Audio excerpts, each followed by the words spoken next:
Hey guys, it was another very busy week. There were some historic announcements, so let's roll through it for the MAGA Minute. This week, Vice President J.D. Vance and National Security Advisor Mike Waltz took a trip to Greenland to reaffirm the United States' support for the territory. The president signed an executive order to eliminate predatory ticket resellers from the live entertainment market, which will put entertainment consumers first. And he was there with the one and only Kid Rock. The president signed an executive order to establish an investment accelerator to bring in more investments here in the United States. And Liberation Day arrived, with President Trump implementing a 10% global tariff and additional reciprocal tariffs on countries around the world who have been ripping off the United States of America and our workforce. The president sent a very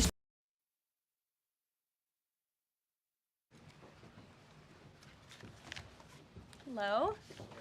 Good afternoon, everybody. I brought some heavy hitters in here with me today. Today marks 1 month of President Trump's return to the Oval Office, and there is no denying this administration is off to a historic start. The president has already signed 73 executive orders. That is more than double the number signed by Joe Biden and more than quadruple the number signed by Barack Obama over the same period.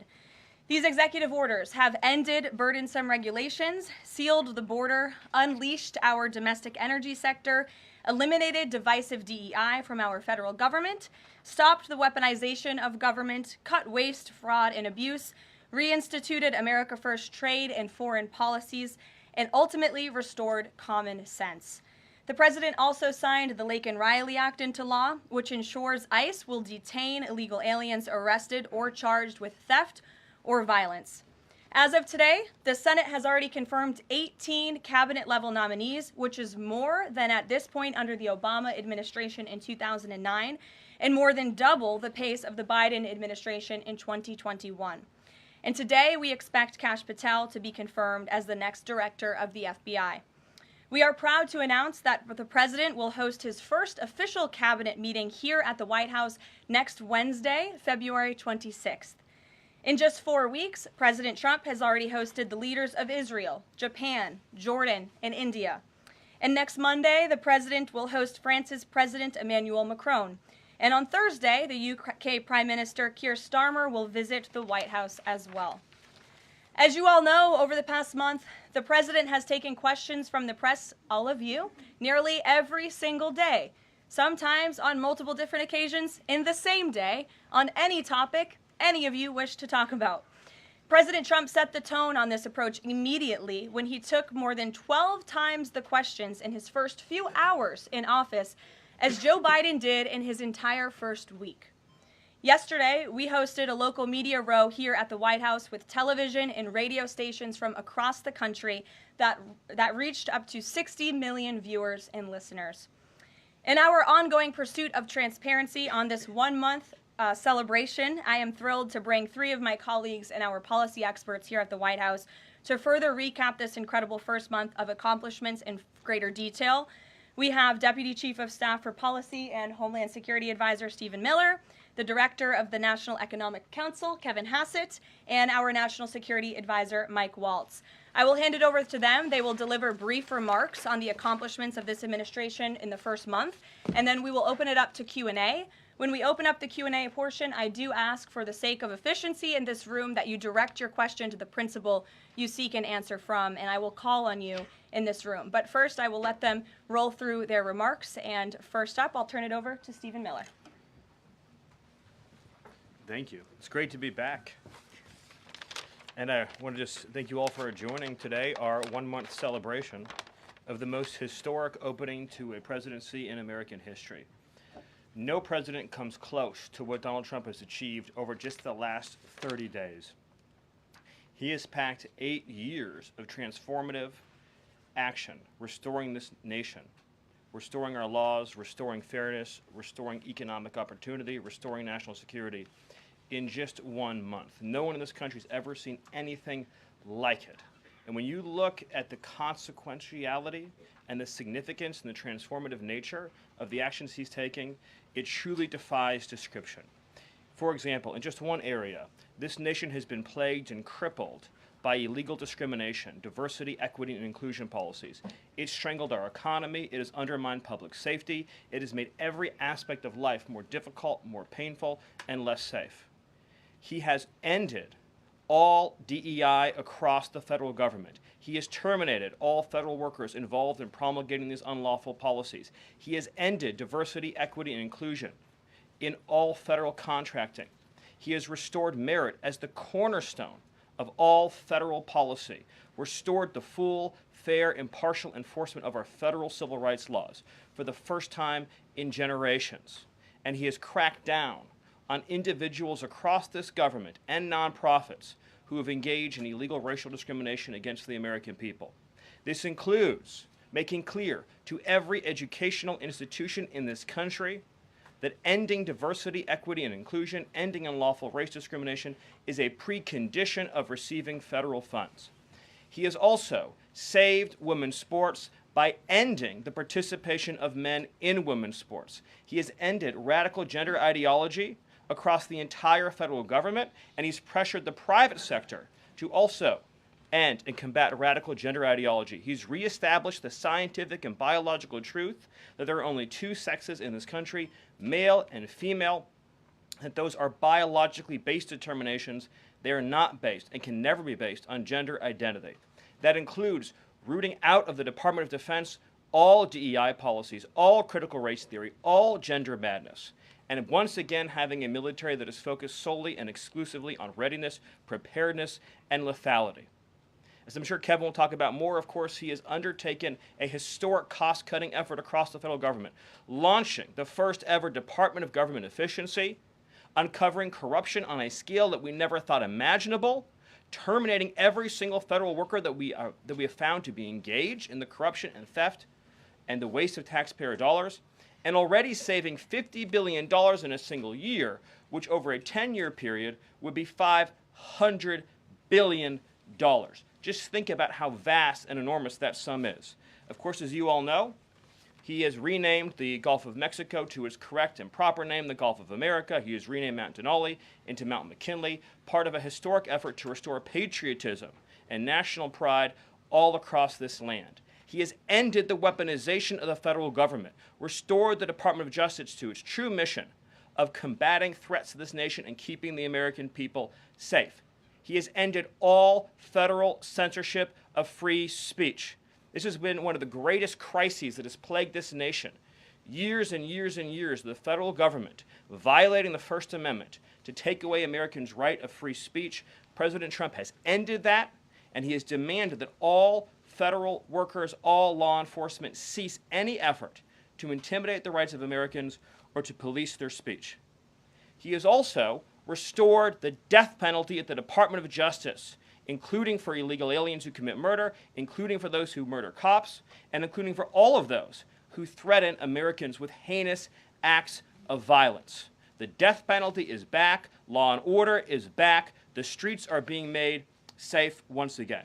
On the public health front, he has launched the nation's first ever commission, the MAHA Commission, Make America Healthy Again, following the historic confirmation of RFK Jr., to finally uncover the true root causes of the public health crisis in this country, the childhood disease epidemic in this country, the spiraling rates of pediatric cancer, and devastating childhood sickness.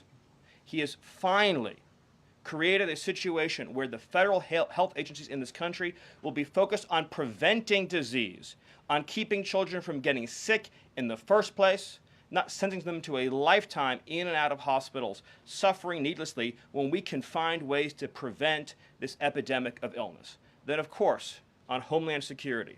Today, it is officially the law of the land, at the conclusion of the congressional notification process, that 6 Mexican cartels and 2 transnational gangs, Tren de Aragua, or TDA, and MS-13, so 8 organizations in total, are now formally designated as foreign terrorist organizations, which means that every single member of those organizations who operates on U.S. soil is now, as a legal matter, a terrorist, and they will be treated as terrorists. This is a sea change in U.S. policy. And this means the Department of Justice and the Department of Homeland Security, along with the rest of U.S. law enforcement and the Department of Defense, are now operating in a legal reality where these cartels are recognized as terrorists. And there will be a whole of government effort to remove these terrorists from our soil and to degrade their ability to threaten or undermine any American security or sovereignty interests. Border crossings, since the day he took office, are down 95%. I think it's almost impossible to even describe the scale and scope of that achievement. President Trump, within days of taking office, cut border crossings 95%. And those few who have dared to cross are being either prosecuted or deported. They're either facing significant jail time for trafficking, smuggling, harboring, aiding, impeding, or they're being immediately removed from our soil. Either way, at the end of the process, they are going home. He's re-implemented Remain in Mexico, and he has obtained historic cooperation from foreign countries all around the world in accepting their deportees back. And he has used the United States military to fully seal the southern border with a historic deployment of both active duty and National Guard troops, resumed the building of infrastructure, he has opened up Guantanamo Bay, and he's using military aircraft to carry out deportations all across this country. And ICE is joining with ATF, DEA, and FBI to carry out the largest deportation operation in American history. The criminals are going home, the border is sealed shut, America is safe, sovereign, proud, and free. We are a nation that everyone in the world understands all across this planet. You do not come here illegally, you will not get in, you will go to jail, you will go home, you will not succeed. This is the biggest and most successful change in any area of law enforcement that this nation has ever seen, and he did it in under 1 month. Thank you. Yes. Well, thank you, Caroline. Thank you, Stephen. One of the things that President Trump cares most about is job creation, and it was about 7 years ago I had the honor of joining you in this room for the first time, and it looks like we've created a lot more jobs in the last month. Look at how many people are here. My estimate is about 180, but I didn't count. So thank you. It's really an honor to be back here. I think that I just want to go over a few things and then hand it off to Mike. The first thing is that the president has told us to prioritize fighting inflation. And he had to do that because, as you know, President Biden let inflation get completely out of control. And he did it with policies that made no sense. They made no sense. A lot of times people say to us, our friends the journalists, why are you doing that? But I like to think, why did they do that? Why did they spend so much money? And then why did the Fed print so much money so that we had inflation as high as we've ever seen since Jimmy Carter? So why did they do that? So we're addressing inflation. We didn't have to address it in the first term because it was always in the ones, almost always. But we're going to get it back there. And how are we doing it? Well, we're doing it with a plan that President Trump and I and others have talked about in the Oval that involves like every level of fighting inflation. First, the macroeconomic level. We're cutting spending. We're cutting spending in negotiations with people on the Hill. We're cutting spending with the advice of our IT consultant, Elon Musk. And then we're also looking into supply side things, like restoring Trump's tax cuts, maybe even expensing new factories so that there's an explosion of supply. If you have an explosion of supply and a reduction in government demand, then inflation goes way down. And then one of the things that you want to say is, well, when are you going to see it? Well, the first thing that you'll see when the markets believe that we're going to get inflation under control is that the 10-year Treasury rate goes down, because that's how they think about future expected inflation. And so we're still going to see some memory of Biden's inflation. It's not going to go away in a month. But the 10-year Treasury before the last consumer price index had dropped about 40 basis points. 40 basis points because markets were optimistic about our ability to fight inflation. 40 basis points is kind of not a fun thing to say. Economists talk that way, I apologize. But the way to think about it is, for a typical mortgage, if that affects the mortgage rate, then it's going to save a typical family buying a house about $1,000 a year. And that's just in our first month. Okay. The second thing we've done is we've had a lot of trade talks. In fact, I was just meeting a minister from Mexico with Howard Lutnick just a couple of hours ago. And we're talking about reciprocal trade, and we're also talking about the fentanyl crisis. And so reciprocal trade is about our government treating other governments the way they treat us. We want trade to be fair. It turns out that Americans have been disadvantaged by foreign governments over and over, and President Trump wants it to stop. And the fact that struck me as most noticeable when I started to look at what President Trump was asking us to do is that last year we have data, U.S. companies paid $370 billion in taxes to foreign governments. $370 billion. Last year, foreign multinationals paid us $57 billion in taxes. We have 1/4 of world GDP. They have 3/4 of world GDP, and we're paying 370, they're paying 57. This is not reciprocal. We're going to try, or we're going to, fix it. The other thing that we've done is we've had an all-of-the-above energy approach that's led by Doug Burgum and Chris and a really large team, EPA. And we've already made so many actions that are going to affect the price of energy and lower inflation. We've opened up 625 million acres to energy exploration. We've cut 50 years of red tape that makes it so you can't have permits. And we've even made it so that when you go home, if you get a new one, then you can take a shower or flush a toilet or read under a light bulb. We're doing that too. So finally, let's just think about like the facts that we can see right now that we think are awesome. So guess what? Small business optimism has gone up by the most ever since President Trump came in. ISM, which is the measure of what's going on in manufacturing, it's expanding again for the first time in years. CEO confidence is the highest it's been in years. And the reason people are thinking this is that our policies give people cause for optimism. And then I want to reiterate what Stephen Miller said, because it's so important, and it's so important for financial markets to start to digest this, that if, say, the Treasury Secretary or any cabinet secretary with Elon Musk is able to find some savings, say $100 billion, well, in CBO land, that's actually like about 10 times that, or maybe 12 times that, over a 10-year window. And so when you're thinking about the negotiations right now over reconciliation and thinking about, well, 4 trillion, 5 trillion, well, those numbers in terms of the savings are going to end up being small because of all the waste that we're finding. And so we're incredibly optimistic about the future of inflation and the future of our economy, and we're optimistic because we're making so much progress so far, and we already see it in market prices. And with that, I'll hand it off to Mike. All right. Thanks, Gil. Well, good afternoon.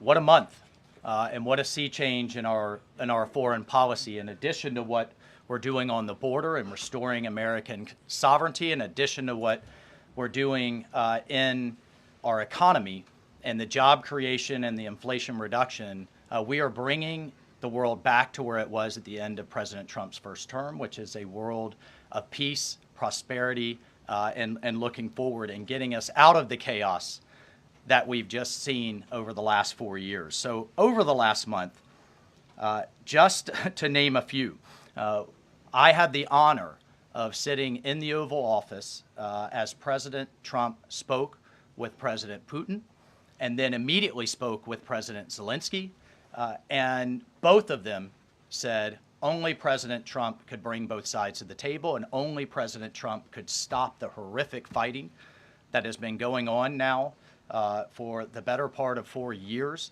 and that only President Trump could drive the world back to peace. Both of those leaders said that in back-to-back calls. And of course, we just had our historic talks mediated by our good friends and partners, Saudi Arabia. We give great thanks to Crown Prince Mohammed bin Salman for hosting, and sat down for the first time in years with the Russians and talked about a path forward with peace. On top of that, and one of the things that led to that was the tremendous confidence building measure that we had with the release of Mark Fogel.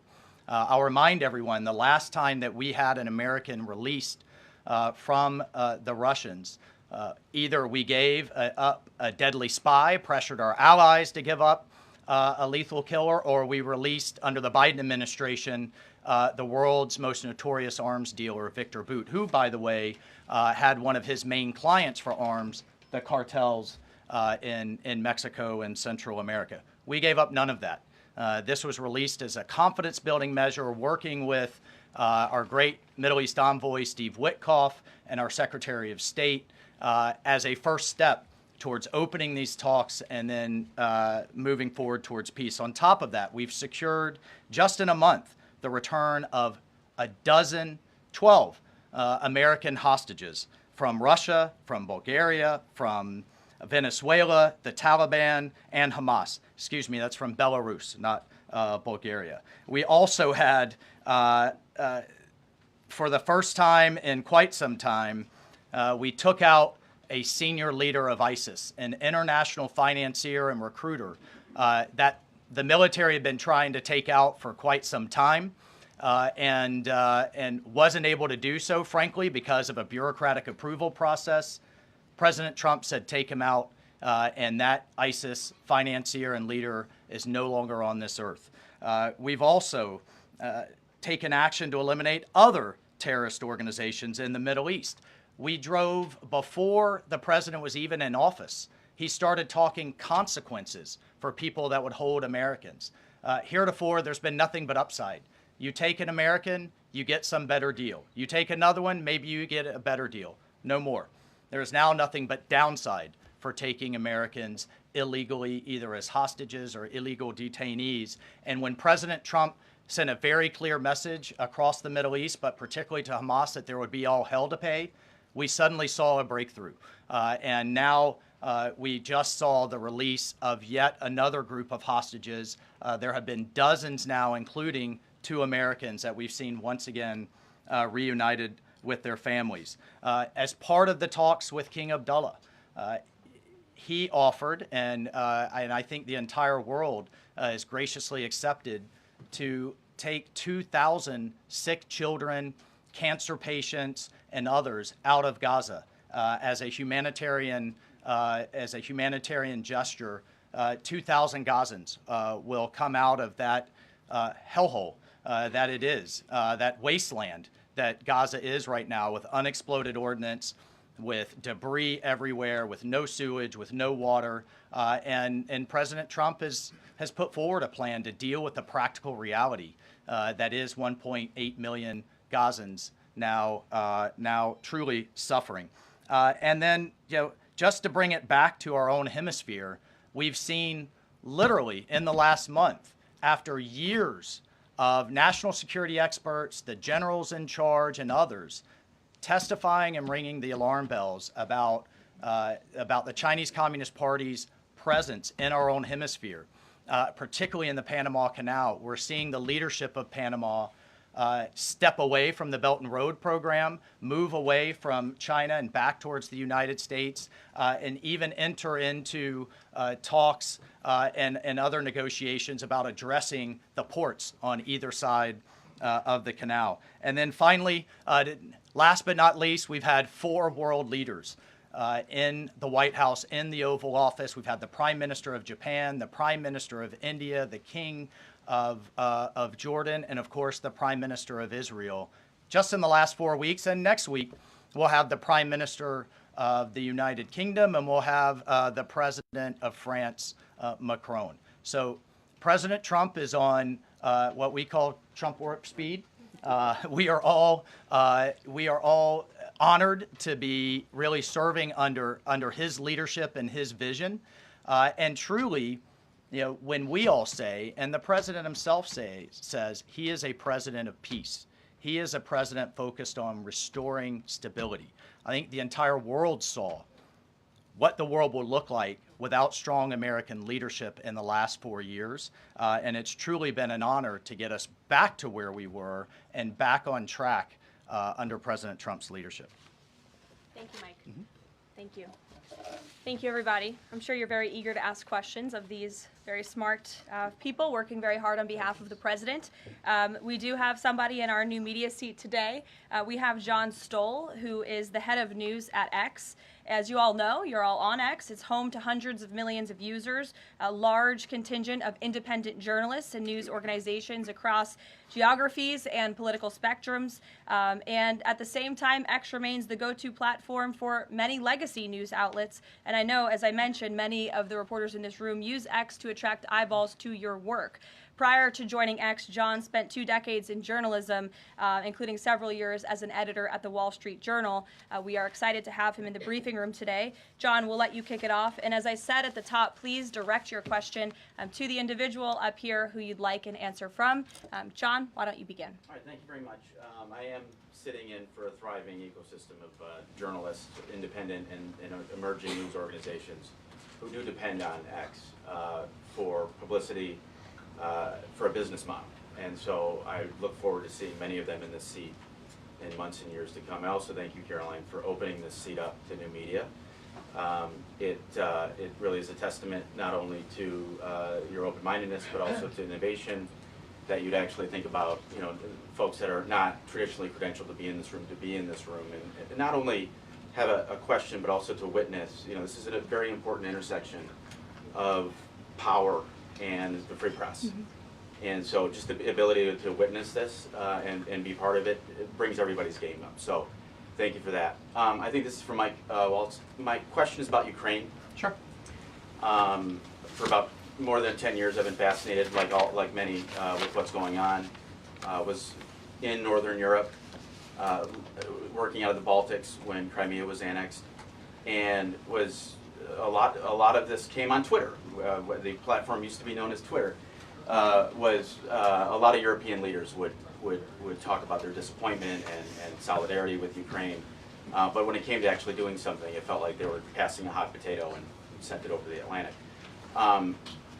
I wonder how much of what we're seeing right now out of the administration and President Trump is a call to Europe and the European leaders and the allies that we've traditionally had to pick up that hot potato and start doing something a little bit more concrete to win and preserve the peace in Ukraine.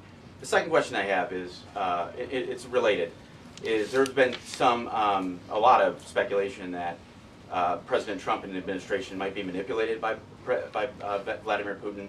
I wonder if you can just talk a little bit about the administration's posture and your confidence in the competence of this administration to go toe-to-toe with Vladimir Putin. Well, if there's I'll take the second question first. If there's anybody in this world that can go toe-to-toe with Putin, that could go toe-to-toe with Xi, that could go toe-to-toe with Kim Jong-un, and we could keep going down the list, it's Donald J. Trump. He is the deal maker in chief. There is no question that he is the commander in chief.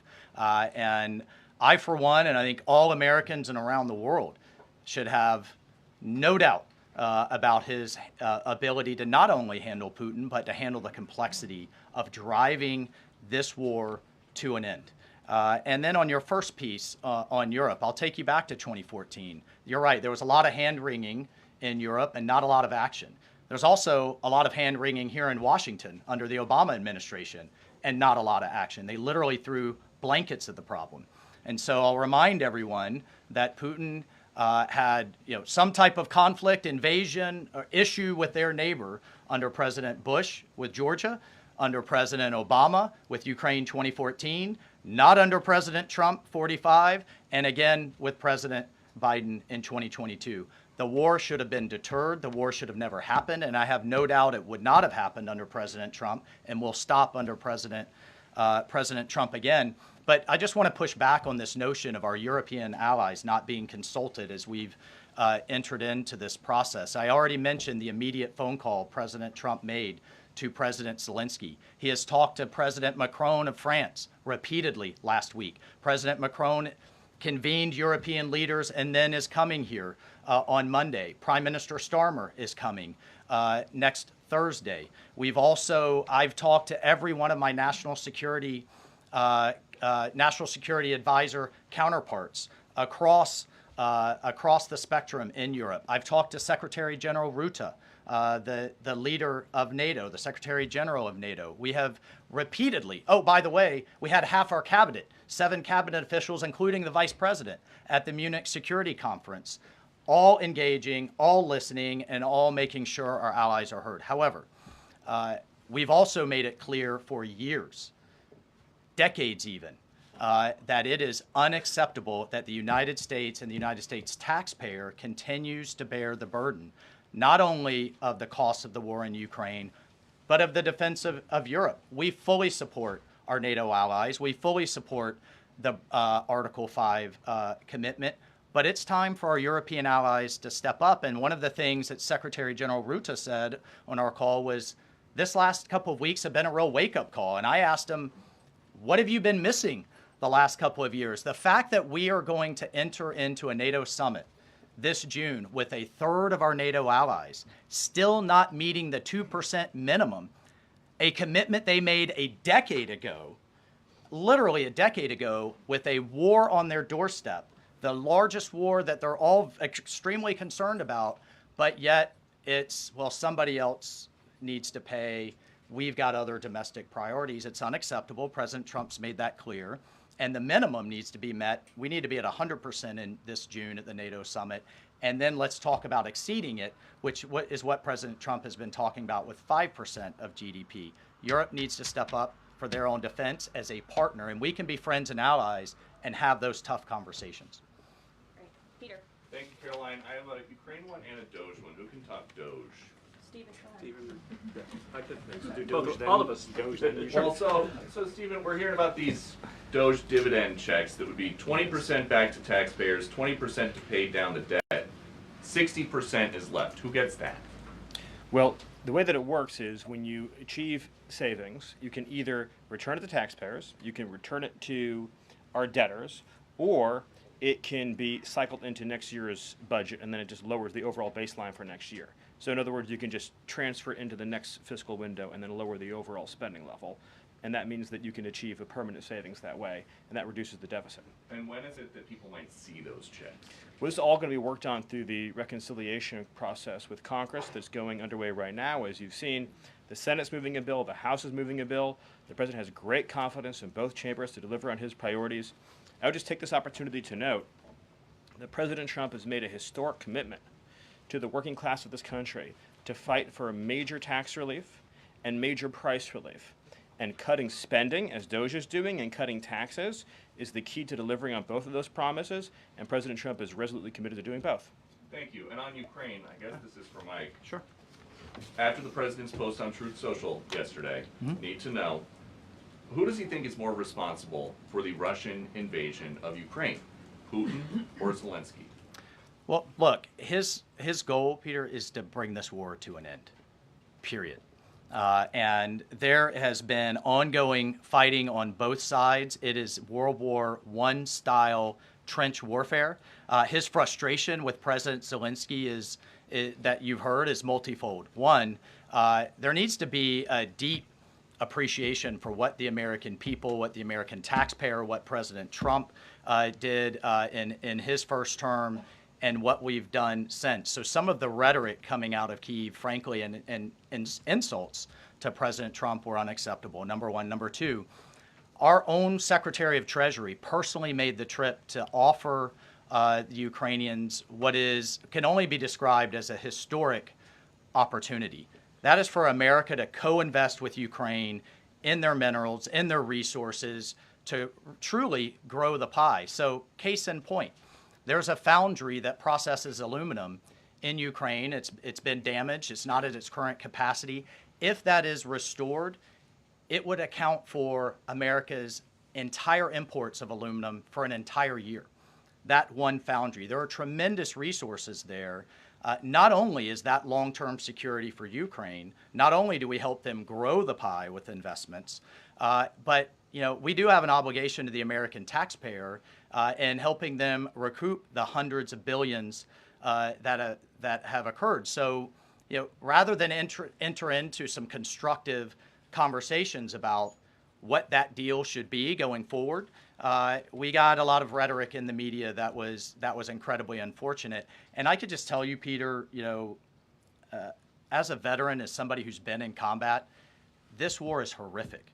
And I think we've lost sight of that, of the literally thousands of people that are dying a day, families that are going without the next generation.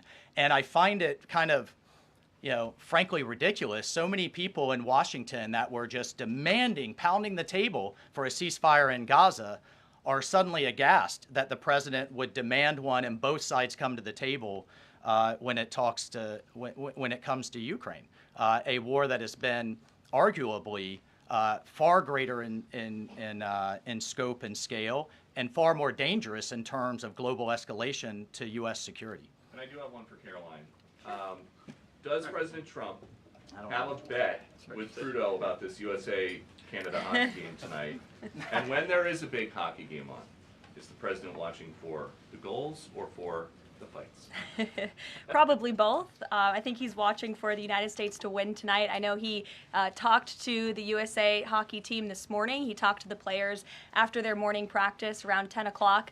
And I also spoke to some folks from that team after. They were jubilant over President Trump's comments to the team. I believe they're going to put out a video of that call. So he looks forward to watching the game tonight, and we look forward to the United States beating our soon-to-be 51st state, Canada. Bloomberg, go ahead. My question is for Mike Waltz. Can you give us a readout of Kellogg's meeting with Zelensky that just wrapped up? And in particular, Zelensky publicly rejected this deal about the rare earth minerals. Where does that stand? Well, we're going to continue to have, he needs to come back to the table, and we're going to continue to have discussions about where that deal is going. Again, we have an obligation to the taxpayer. I think this is an opportunity. The president thinks this is an opportunity for Ukraine going forward. There can be, in my view, nothing better for Ukraine's future and for their security than to have the United States invested in their prosperity long term. And then a key piece of this has also been security guarantees. Look, the reality that we're talking about here is it in Ukraine's interest? Is it in Europe's interest? It certainly isn't in Russia's interest or in the American people's interest for this war to grind on forever and ever and ever. So a key part of his conversation was helping President Zelensky understand this war needs to come to an end. This kind of open-ended mantra that we've had under the Biden administration, that's over. And I think a lot of people are having a hard time accepting that. And then the other piece is there's been discussions from Prime Minister Starmer and also President Macron about European-led security guarantees. We welcome that. We've been asking Europe to step up and secure its own prosperity, safety, and security. So we certainly welcome that, and we certainly welcome more European assistance. As I told my counterparts, come to the table with more if you want a bigger seat at the table. And we've been asking for that for quite some time. And has Russia pushed for sanctions in your talks with them? And have you consulted with international partners and allies about potentially rolling back sanctions in these negotiations to end the war? The talks with our Russian counterparts, both with my counterpart, the National Security Advisor, Secretary Rubio's counterpart, the Foreign Minister Lavrov, it really was quite broad, focused on what is the goals for our broader relationship, but very clear that the fighting has to stop to get to any of those brighter goals. And as a first step, we're just going to do some common sense things like restore the ability of both of our embassies to function. And again, this is common sense in foreign policy world. They call it shuttle diplomacy. We have to talk to both sides in order to get to both sides to the table, and both sides have said only President Trump could do that. Deanna. Thank you. And my question is for Mike Waltz. All right. Sorry. The president has called Zelensky a dictator. Does he view Putin as a dictator? And does he want Zelensky out of power? I know he's called for elections. And then thirdly, the head of the Defense Committee in Ukraine's parliament just has claimed that the U.S. has stopped selling weapons to Ukraine. Is that true? Well, most of our weapons that have gone to Ukraine have been part of a drawdown authority where we've literally taken them out of our stocks and then eventually through appropriations started buying them again to refill our stocks. I'll just state that there has been a lag in a lot of that process. So many of our stocks, as we look at our operations around the world, are becoming more depleted. That's one of the reasons many people have had a lot of concern about when does this end? How much is it going to take? How many lives will be lost? How much will we spend? As a member of Congress, we repeatedly asked the Biden administration those questions, and we never got a satisfactory answer. Look, President Trump is obviously very frustrated right now with President Zelensky. The fact that he hasn't come to the table that he hasn't been willing to take this opportunity that we have offered. I think he eventually will get to that point, and I hope so very quickly. But President Trump, as we made clear to our Russian counterparts, and I want to make clear today, he's focused on stopping the fighting and moving forward. And we could argue all day long about what's happened in the past. Reagan. Yeah, what about I have a question Oh, the for IRS. Stephen. Excuse me, I just called on Reagan. Reagan, go ahead. I have a question for Stephen and a question for Mike. Sure. Stephen, I can start with you. There have been Thank you. reports that Trump is unhappy with the rate of deportations and he wants them to be higher. Is the president happy with the rate of deportations, and are there any plans to speed up the process? Well, first of all, we all appreciate the encouragement from the media to deport as many illegal aliens as humanly possible. So thank you, and I will promise you that the full might of the Department of Homeland Security, the Department of Justice, the Department of Defense, and every element and instrument of national power will be used to remove, with speed, all criminal illegals from the soil of the United States of America, to enforce final removal orders, and to ensure that this country is for American citizens and those who legally belong in this country. We inherited an ICE that was completely shuttered. We inherited a Department of Homeland Security whose sole mission was to resettle illegal aliens within the United States of America.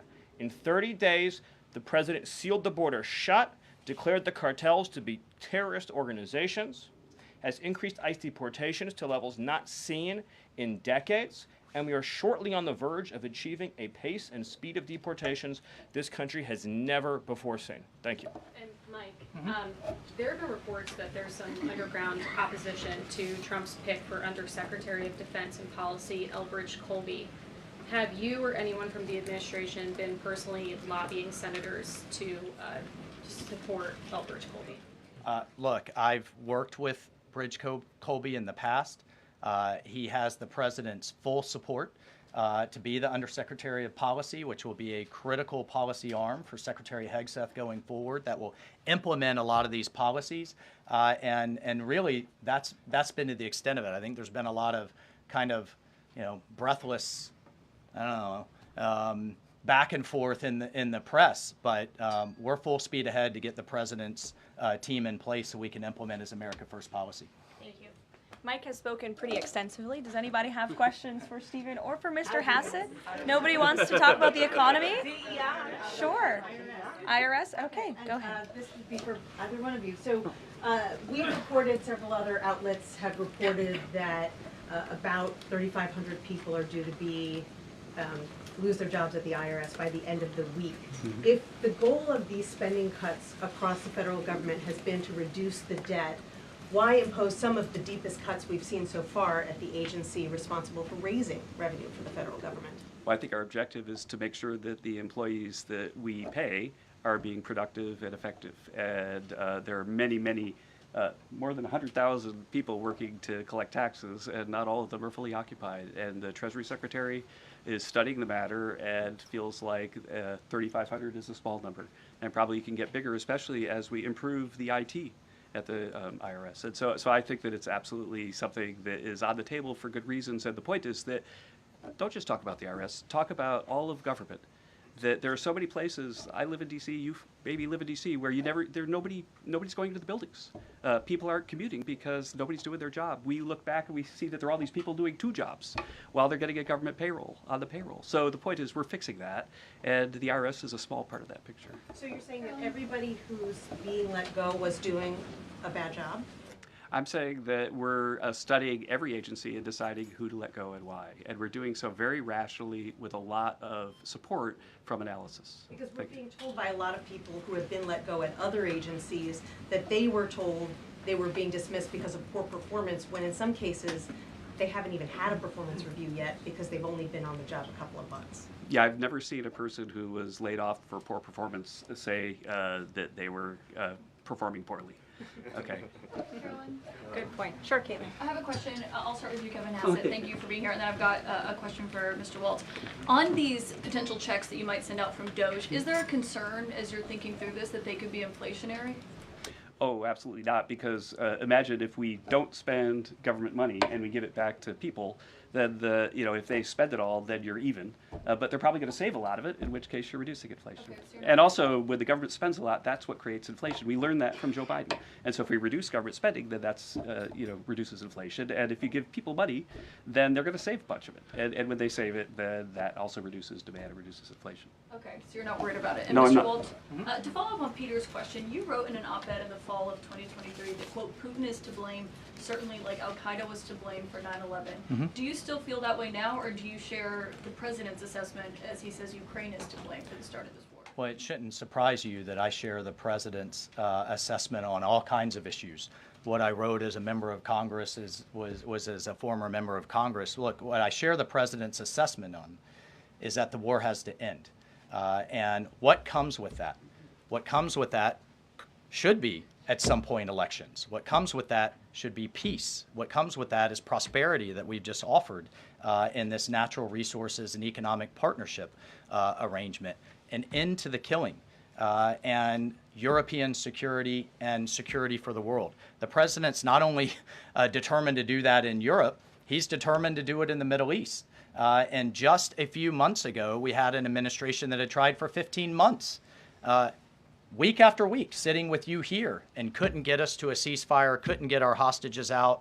Now we're at that point. We're back to maximum pressure on Iran, and we have just begun, and we will drive towards a ceasefire and all of those other steps. I'm not going to pre-negotiate or get ahead of the sequencing of all of that. It's a very delicate situation. But this is a president of peace, and who here would argue against peace? Okay, so you do share that assessment. And can I follow up? In 2017, Go ahead, then Jordan. President Trump. Go Can I ahead, just Jordan. follow up really You quickly? just had two questions, Caitlin. Meg, Jordan, can go ahead. Mr. I have an Hassett. important follow-up. Jordan, from go my ahead. So, Go ahead. Mr. Hassett, you were speaking about tariff revenue, and you also addressed a question about the IRS. President Trump has spoken about replacing income tax with tariff revenue, especially with all this waste, fraud, and abuse that we're seeing cut. Is that a possibility? Absolutely. And in fact, if you think about the China tariff revenue that we're estimating is coming in from the 10% that we just added, plus the de minimis thing, that it's between $500 billion and $1 trillion over 10 years is our estimate.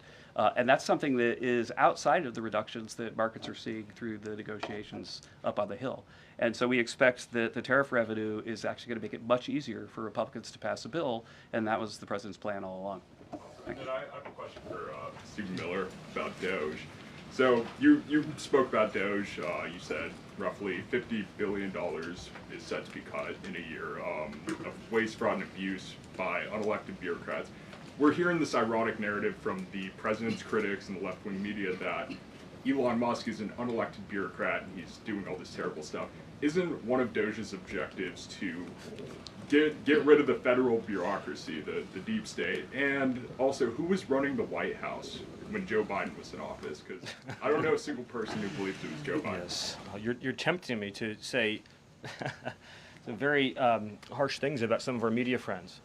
Yes, it is true that many of the people in this room for 4 years failed to cover the fact that Joe Biden was mentally incompetent and was not running the country. It is also true that many people in this room who have used this talking point that Elon is not elected fail to understand how government works. So I'm glad for the opportunity for a brief civics lesson. A president is elected by the whole American people. He's the only official in the entire government that is elected by the entire nation, right? Judges are appointed, members of Congress are elected at the district or state level, just one man. And the Constitution, Article 2, has a clause known as the vesting clause, and it says the executive power shall be vested in a president, singular. The whole will of democracy is imbued into the elected president. That president then appoints staff to then impose that democratic will onto the government. The threat to democracy, indeed the existential threat to democracy, is the unelected bureaucracy of lifetime tenured civil servants who believe they answer to no one, who believe they can do whatever they want without consequence, who believe they can set their own agenda no matter what Americans vote for. So Americans vote for radical FBI reform, and FBI agents say they don't want to change. Or Americans vote for radical reform on our energy policies, but EPA bureaucrats say they don't want to change. Or Americans vote to end DEI, racist DEI policies, and lawyers at the Department of Justice say they don't want to change. what President Trump is doing is he is removing federal bureaucrats who are defying democracy by failing to implement his lawful orders, which are the will of the whole American people. Thank you. Thank you very much, everybody. I'm looking at the clock. We've almost had an hour of time. I know a couple of these individuals have a meeting to get to at 2 p.m. So you're welcome to follow up with my team for further questions. We're going to let these guys get back to running the United States government. And we will see you all later. President Trump will be speaking at 3 o'clock at the Black History Month reception. So thank you. It's good to see you. We'll see you in a bit. Thanks. Are you watching the Black History Month reception, Mr. Miller? Stephen, on the fraud, should we expect indictments or the indictments coming for the fraud we found? I'd love to follow up with you. Just set up time with Carol. Okay, thank you.